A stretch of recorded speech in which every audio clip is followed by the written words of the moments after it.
உங்கள் favourite TV ஷோக்களை இனி miss பண்ண தேவையில்லை. ZEE5 இல் முற்றிலும் இலவசமாக காணுங்கள். இங்கேயும் எப்பொழுதும். உடைய ஜுவல்லர்ஸ் ஆரம்பிச்சு 100 ஆண்டுகளை கடந்துருச்சு.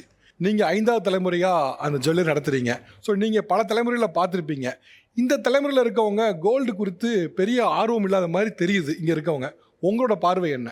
கோல்டு மேல அவங்களுக்கு நம்பிக்கை இருக்கு. ஆனா அந்த நகையோட டிசைன் மேல இப்போ அதுதான் சேஞ்ச் ஆகுது தவிர, ஆனா கோல்டு மேல நம்பிக்கை இருக்கு. ஏன்னா அதுதான் முக்கியம். ஏன்னா நம்ம பாரம்பரியத்திலே கோல்டு எப்போ ஒரு ஃபங்க்ஷன் நம்ம கோல்டு வாங்குறது தான் உண்டு. ஒரு காது குத்து, மொட்டை அடிக்கிறது, பேர் வைக்கிறது, எல்லாத்துலேயுமே நம்ம வந்து ஒரு கோல்டு யூஸ் பண்ணுறது நம்மளோட வழக்கமே. பட் வாங்குறதுல அது ஒன்றும் ப்ராப்ளம் இல்லை. கோல்டாக வாங்கி வச்சாலும் கூட போதும். அதை நகையாக போடலன்னா கூட போதும். அது கோல்டாக வாங்கி வச்சு அதை யூஸ் பண்ணுறது அது எப்போ யூஸ் ஆகும் நம்மளுக்கே தெரியாது. எப்போ கஷ்டம் இருக்கும் அப்போ யூஸ் ஆகும். 125 வருஷம் ஆச்சு நாங்கள் ஸ்டார்ட் பண்ணி. எனக்கு நிறைய கதை இருக்குது இந்த மாதிரி. கோல்டை கொண்டு வந்து கொடுத்து அவங்க ஃபேமிலியை காப்பாற்றின மாதிரி. கோல்டு எப்பவுமே ஒரு அசெட். ஒரு ஒரு லாஸ்ட் ரிசார்ட் ஆஃப் அசெட். கடைசி நம்பிக்கை. கடைசி நம்பிக்கை. எஸ். ஒரு பெரிய கல்ச்சுரல் ஷிஃப்ட் என்னன்னா, நம்ம நிறைய நகை கடையில் பார்க்கும்போது அந்த கோல்டு கலரில் அப்படியே மின்னுங்கும் போது அப்படின்னு சிலாகிச்சு சொன்ன தாய்மாரெல்லாம் உண்டு. ஆனால் இந்த பொண்ணு பேசும்போது அது என்னமோ கோல்டு கலரில் அப்படின்னு அது ஒரு பெரிய, ஆக்சுவலாக அவங்க ரொம்ப கேஷுவலாக சொன்னால் கூட ஒரு பெரிய ஷிஃப்டாக தான் நான் பார்த்தேன். யாருமே நான் கோல்டு கலர்லேங்கிறத இந்த பாடி லாங்குவேஜோட இந்த டோனில் நான் பார்த்தது இல்லை.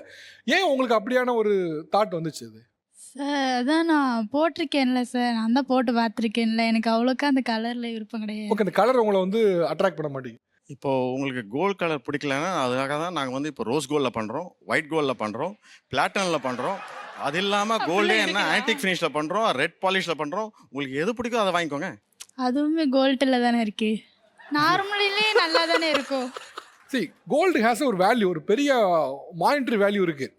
அப்போ அதுக்காக நீங்கள் வந்து ஒரு பித்தளையை போய் கோல்டு காசு கொடுத்து நல்லா இருக்குன்னு வாங்க முடியாதுல்ல. ஒரு 50,000 கொடுத்து ஒரு பித்தளையை வாங்க முடியுமா?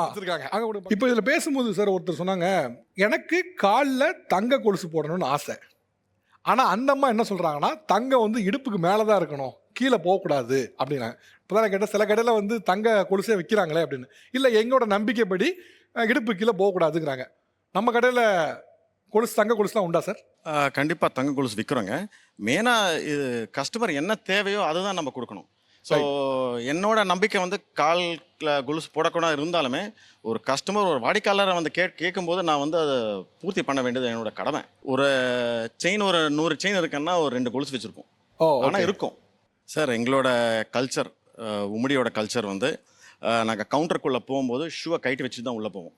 ஏன்னா கோல்டை தொடர்றதுனால, மகாலட்சுமி இருக்கிறதுனால ஷூவை போட்டு நாங்கள் தொடவே மாட்டோம். நாங்கள் மாத்திரம் இல்லை, எங்கள் சேல்ஸ்மேன் எல்லாருமே அதே மாதிரி தான். நீங்கள் எதை மதத்தாக இருந்தாலும் சரி, ஆனால் உள்ளே போகும்போது நீங்கள் ஷூவை போட்டு தங்கத்தை தொடக்கூடாது. ஏன்னா எங்களுக்கு அது ஒரு மகாலட்சுமி. ஸோ அதுக்காக நாங்கள் அதை தான் பார்க்குறோம். இப்போ நீங்கள் கொஞ்சம் முன்னாடி ரோஸ் கோல்டு, ஆன்டிக் கோல்டு இந்த மாதிரி நிறைய இருக்குன்னு சொன்னீங்க. ஆக்சுவலாக எனக்கு அது போட பிடிக்கும். ஆனால் நீங்கள் நார்மல் கோல்டை கம்பேர் பண்ணும்போது அதில் பியூரிட்டி ரொம்பவே கம்மியாகுமோ அப்படிங்கிற ஒரு கொஸ்டின் அவங்களுக்கும் இருக்கு, எனக்கும் இருக்கு. ஸோ அதுக்கு நீங்கள் என்ன சொல்கிறீங்க? ரோஸ் கோல்டுன்னு வருது, அது உண்மையில தங்கம் தானாங்க தான்? எல்லாமே தங்கம் தான். இன்றைக்கி வந்து ஹால்மார்க் பண்ணாமல் எந்த தங்கத்தையும் விற்க முடியாது, விற்கவும் கூடாது. ஸோ நீங்கள் பிளாக் பாலிஷாக இருந்தாலும் சரி, ஆன்டிக் பாலிஷாக இருந்தாலும் சரி, ரெட் பாலிஷாக இருந்தாலும் சரி, அது 22 கேரட்டாக இருந்தால் அந்த 22 கேரட்டோட ஹால்மார்க்கிங் அதில் இருக்கும். ரோஸ் கோல்டு வந்து 18 கேரட்டில் பண்ணால் தான் கரெக்டாக இருக்கும். அப்புறம் வந்து கலர் கரெக்டாக இருக்கும். ஸோ 18 கேரட்டில் பண்ணால் தான் அந்த ரோஸ் கோல்டு கரெக்டாக. அதே மாதிரி ஒயிட் கோல்டும் அதே மாதிரி தான். ஸோ ஆனால் நீங்கள் 18 கேரட் வரக்கும்போது 75% பியூர். அதுக்கு உண்டான விலையை தான் நீங்கள் கொடுக்கணும். அது நீங்கள் செக் பண்ணி தான் வாங்கணும். 99% இப்போ 18 கேரட் வாங்கினா 18 கேரட்டோட தங்க விலை தான் உங்களுக்கு சார்ஜ் பண்ணுவாங்க. தவிர 22 கேரட் தங்கத்தை விலை வாங்கிட்டு 18 கேரட் யாரும் கொடுக்க மாட்டாங்க. அது மாதிரி கொடுத்தா சீட்டிங். இப்போ நீங்கள் வந்துட்டு ஒரு கோல்டு ஜுவல்லரி வச்சுருக்கீங்க. நீங்கள் ஒரு ஆடியன்ஸ்க்கு வந்துட்டு உண்மையிலே ஜுவல்லரியில் இன்வெஸ்ட் பண்ண சொல்லுவீங்களா, இல்லை gold, biscuit, coins, mutual fund அந்த மாதிரி போக சொல்லுவீங்களா? இப்போ ஒரு சேவிங், ஒரு 100 ருபீஸ் சேவிங் உங்ககிட்ட இருக்குன்னு வச்சுக்கோங்க. அதில் வந்து சில அமௌண்ட் வந்து நீங்கள் ஷேர்ஸில் போடுங்க, என்ன ஒரு இன்ஸ்ட்ருமெண்ட்ஸில் போடுங்க. பேலன்ஸ் வந்து இன்னொரு 50% வந்து கோல்டில் போடுங்க. அந்த கோல்ட்லேயும் ஏதாவது ஜுவல்லரி வாங்குங்க. ஏன்னா நீங்கள் கோல்டை மாத்திரம் வாங்கி வச்சுட்டு என்ன பண்ண போகிறீங்க? So you have to have some jewellery கூட இருக்கணும்னு சொல்லி ஜுவல்லரி வாங்குங்க. இப்போது உங்களோட லைஃப் ஸ்டைலுக்கு வந்து லைட் வெயிட் தான் இருக்குது. மேபி ஆஃப்டர் 5-10 இயர்ஸ் உங்கள் லைஃப் ஸ்டைல் சேஞ்ச் ஆகும்போது அப்போ உங்களுக்கு இன்னும் பெரிய நகை போட விருப்பம் இருந்தால் அப்போ மாற்றிக்கோங்க. பட் சேமிக்கிறது வந்து கோல்டில் சேமிங்க. அதுதான் எங்களோட மெயின் இது. இப்போ இல்லை, இப்போ ஒரு 5 வருஷம் இல்லை 10 வருஷம் இல்லை 15 வருஷம் ஆனப்பறம் நீங்கள் கோல்டில் மாற்றணுன்னா, நகையாக மாற்றணுன்னா மாற்றிக்கலாம். நீங்கள் எப்போ வேணால் மாற்றிக்கலாம். ஆனால் உங்களுக்கு 15 வருஷம் அப்புறம் வாங்கணுன்னா அந்த ரேட் கிடைக்காது உங்களுக்கு. அதுதான் நாங்கள் இப்போ சொல்கிறோம். ஒன் கொஸ்டின் என் சைடில் இருந்து, கோல்டு ப்ரைஸ் வந்து இன்னைக்கு பீக்கில் இருக்கிறத பார்க்குறோம். முன்னே இதே மாதிரி பீக் வந்திருக்கு. ஆனால் அதுக்கப்புறம் கொஞ்ச நாள் பார்த்தா பெரிய ஃபால் வந்துச்சு. ஆனால் அதுக்கப்புறம் திருப்பி ஏறிடுச்சு. பட் ஆனால் என்றைக்குமே ஒரு பீக் வந்த பின்னாடி ஒரு சின்ன ஃபால் வந்து தான் இருக்குது. இப்போ நல்ல பீக்கில் இருக்குது. இன்னும் கொஞ்சம் நாளில் கோல்டு விலை கீழே விழுதுக்கான வாய்ப்பு இருக்கா? இது ஒரு $1 million கொஸ்டின். ஸோ எது ஏறினாலும் குறையும். ஸோ நார்மலாக கோல்டு எப்படின்னா ஒரு $100 ஏறிச்சுன்னா $20 குறையும். ஸோ அந்த ப்ரைஸை கன்சியூமர்ஸ் வந்து டைஜஸ்ட் பண்ணணும். டைஜஸ்ட் பண்ண உடனே அது ஸ்டெபிலைஸ் ஆகிடும். ஸ்டெபிலைஸ் ஆன அப்புறம் ஒரு 6 months 1 year ஆனப்போ திருப்பி ஏறும். திருப்பி ஒரு $100 ஏறிச்சுன்னு திருப்பி இன்னொரு $20 $25 குறையும். ஒரு 10 வருஷத்துக்கு கோல்டு குறைஞ்சே இருந்தது எப்பயுமே நீங்கள் பார்த்ததே இல்லை. 2000 கிராஸ் மார்க்கெட்ஸ்னா அப்புறம் 3000 தான். 3000 மார்க்கை கிராஸ் ஆச்சுன்னா 4000. இப்போ இருக்கிறது வந்து 8000 மார்க்கில் இருக்குது. ஸோ இதை கிராஸ் ஆச்சுன்னா 9000. திருப்பி 8000 வரும். திருப்பி 9000 போகும். திருப்பி அதோட டைம் டு அட்ஜஸ்ட் தான். Okay, alright sir. நான் ஃபஸ்ட்டு உங்களோட பார்த்த உடனே இந்த கேள்வி தான் கேட்க நினச்சேன். சரி, லாஸ்ட்டில் கேட்கலான்னு விட்டேன். கையில் ஒரு ஆர்னமெண்ட் மாதிரி போட்டிங்களா சார்? என்ன சார் இது? இது rose gold and ceramic. Rose gold and செராமிக்கா? ஆமாங்க. ஓகே, இது நல்லா இருக்கா?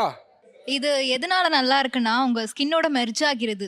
அவங்களோட ஸ்கின்னை வந்துட்டு டார்க் பண்ணி அது ரொம்ப அழகா தெரியல, அதனால இது நல்லா இருக்கு.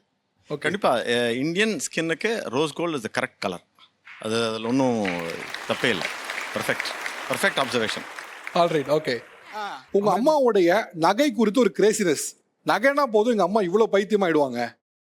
எங்க அம்மா போட்டிருக்க நகையை விட மத்தவங்க என்ன நகை போட்டிருக்காங்க, அது எப்படி மாடல் இருக்கு அந்த மாதிரி எடுக்கலாம். ஓ, அந்த இருக்கிற மாதிரியா? நகையே போய் வச்சு அந்த மாடல் எப்படி எடுக்கலாம் தான் பாப்பாங்க.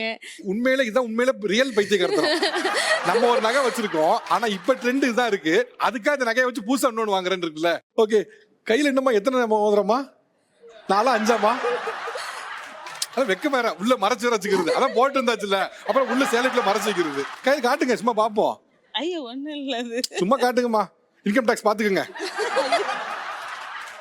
ஓகே, உங்களுடைய அம்மா நகை அப்படின்னா எவ்வளவு தூரம் கிரேசியா இருப்பாங்க, எவ்வளவு தூரம் பைத்தியமா ஆயிடுவாங்க? ஆக்சுவலா அவங்க கிரேசி பைத்தியம் அந்த மாதிரிலாம் சொல்ல முடியாது. அவங்க ரொம்ப ஸ்ட்ரெஸ் ஆகிடுவாங்க. ஐயோ நான் இவ்வளவுதான் சேர்த்து வச்சிருக்கேன், என்னோட ஃபேமிலியில அவங்க இவ்வளவு சேர்த்து வச்சிருக்காங்க, அவங்க இவ்வளவு நகை போட்டு அனுப்பியிருக்காங்க, என்னால அது முடியலையே, அந்த மாதிரி இருப்பாங்க. அண்ட் இன்னொன்னு என்னன்னா, நீ நகை தான் போடணும் அப்படிங்கிறது கூட என் வீட்டுல கம்பல் பண்ண மாட்டாங்க. கழுத்துல கையில ஏதாவது ஒண்ணு போடும்பாங்க. ஆனா அதுவே எனக்கு பிடிக்காது. ரொம்ப பளிர்னு இருந்தாலே போட பிடிக்க மாட்டேங்குது. ஆனா பளிர் இருந்தா பிடிக்க மாட்டேங்குதா? பளிர்னு இருந்தாலே பிடிக்காது. மிச்சபடி இன்வெஸ்ட்மெண்ட்டா பாக்குறது, இவங்க எல்லாருமே சொன்ன மாதிரி அவங்கள செக்யூர் பண்றது எல்லாமே அக்செப்டபிளா தான் இருக்கு. ஆனா நிறைய நேரங்கள்ல அதை ஷோ ஆஃப் பண்றதுக்கு தான் யூஸ் பண்றாங்க. அதுதான் பிடிக்கல. அப்படி ஷோ ஆஃப் பண்றதுனால தான் கோல்டே பிடிக்காம போயிருச்சு. இப்போ நான் சும்மா தெரிஞ்சுக்க கேக்குறேன். இப்போ இன்னைக்கு இருக்க ஜெனரேஷன் எதுக்கு பெரும்பாலும் வாங்குறாங்க? அதுவுமே ஷோ ஆஃப் பண்றதுக்கு தான். அப்படி ஷோ ஆஃப் பண்ண தப்பு கிடையாது. அவங்க தங்கத்தை ஷோ ஆஃப் பண்ண தப்பா? ZEE5 ஆப்பை டவுன்லோட் செய்து அனைத்து எபிசோடுகளையும் இலவசமாக பாருங்க.